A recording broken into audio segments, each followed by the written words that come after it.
જે બિલકુલ આપણે વિદ્યાર્થી વર્ગની વાત કરી રહ્યા હતા, કારણ કે વિદ્યાર્થી વર્ગ પણ હવે કેન્દ્રીય બજેટને લઈને ઉત્સાહી છે અને આવો એ પણ જાણીએ કે બજેટને લઈને સુરતના વિદ્યાર્થીઓની શું છે આશા અપેક્ષાઓ।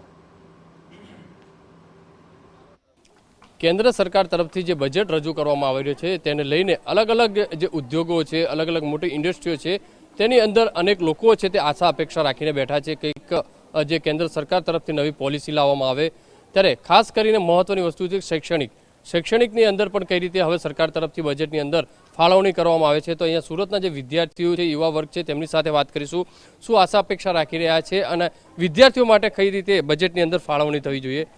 શું કહેશો એક વિદ્યાર્થી તરીકે, આવનારું જે કેન્દ્ર સરકારનું બજેટ છે વિદ્યાર્થીઓને લઈને, શૈક્ષણિક ક્ષેત્ર લઈને શું આપની રજૂઆતો છે?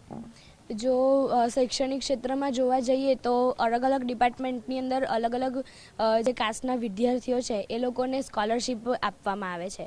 તો જે સ્કોલરશિપ આપવામાં આવે છે તો અમારું કહેવું એવું છે કે સ્કોલરશિપની અંદર બી થોડો વધારો કરવામાં આવે કે જેનાથી હોશિયાર સ્ટુડન્ટ્સ જે છે એ લોકો બી પોતાની ફી ચૂકવી નથી શકતા, એ લોકો બી સારી રીતને ભણી શકે, પોતાનું જે ટેલેન્ટ છે એ બી બતાવી શકે અને શૈક્ષણિક જે એ છે એની અંદર આગળ આવી શકે।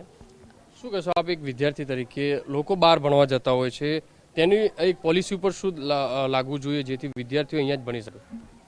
મતલબ કે એવું છે કે આજકાલ બધા જે છે ગ્રેજ્યુએશન કમ્પ્લીટ કરીને મેજોરિટી આપણે જોઈએ છે કે કેનેડા જવાનો ક્રેઝ ચાલી રહ્યો છે।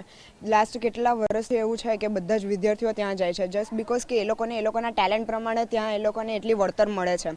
અને આપણા અહીંયા કેવું છે કે લાઈક એ પોતાનો ટેલેન્ટ છે, પોતે આટલા ગ્રેજ્યુએટ છે, બટ એ લોકોને એટલું સામે મળતું નથી, મતલબ કે તો એમાં વધારો કરવો જોઈએ કે જેથી આપણું ટેલેન્ટ આપણા દેશમાં જ રહે અને આપણો જે દેશ છે તે વધારે વિકસિત બને। આપ શું જોઈ રહ્યા છો, કઈ રીતે બજેટની અંદર વિદ્યાર્થીઓની આશા અપેક્ષા છે?